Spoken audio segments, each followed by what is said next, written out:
With all the offseason drama and the current drama surrounding the Brooklyn Nets, well, the drama increased on Tuesday as the Nets and head coach Steve Nash agreed to part ways. Here with me to discuss that and the future of Brooklyn basketball is New York Post Brooklyn Nets beat reporter Brian Lewis. Brian, busy day. How are you doing? All right.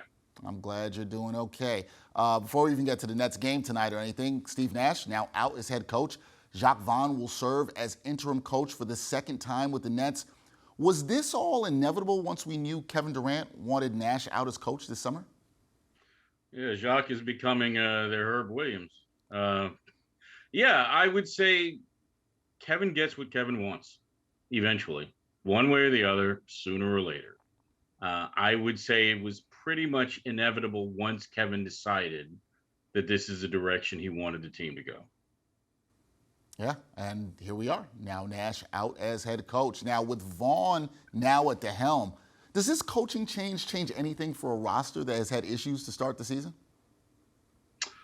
Well, if you're asking me, do I think that they're going to make roster moves based on what Jacques wants? I doubt that that's in the offing. I don't expect them to be making moves based on his desires. If you're asking me, do I think he can coach in a different fashion and maybe coax more out of the roster?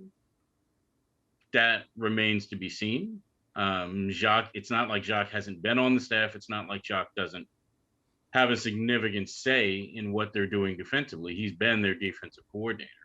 It's just a matter of whether Jacques can motivate them differently. We talked about this before with roster changes, so I want to bring this up before we leave here. But considering the latest drama surrounding the Nets with Kyrie Irving and with Nash now gone and the team has lost 5 out of their first 7 games, is it realistic at this point that the Nets could just say, hey, this isn't working with this group and just blow the whole thing up?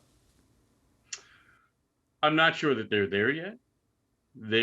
When I say they, now I'm talking upper management. They've invested a lot to get to this point, and moving Kevin Durant or blowing this roster up, that completely changes not just the complexion of what they're doing on the court, but you're talking about now the value of the entire franchise. That's how important Kevin is. So I'm not sure that they're there yet, and I don't know how much losing would have to go on before they decided to go in that direction. That's a lot more extreme than firing a coach. That is for sure, and they'll be interesting to see what they can do and if they can get the winning ways started. 2-5 start, and Steve Nash now out as head coach of the Brooklyn Nets. That is Brian Lewis, Brooklyn Nets beat reporter for the New York Post. Brian, thank you so much for your time. Appreciate it, man. Oh, appreciate you having me. Thanks much.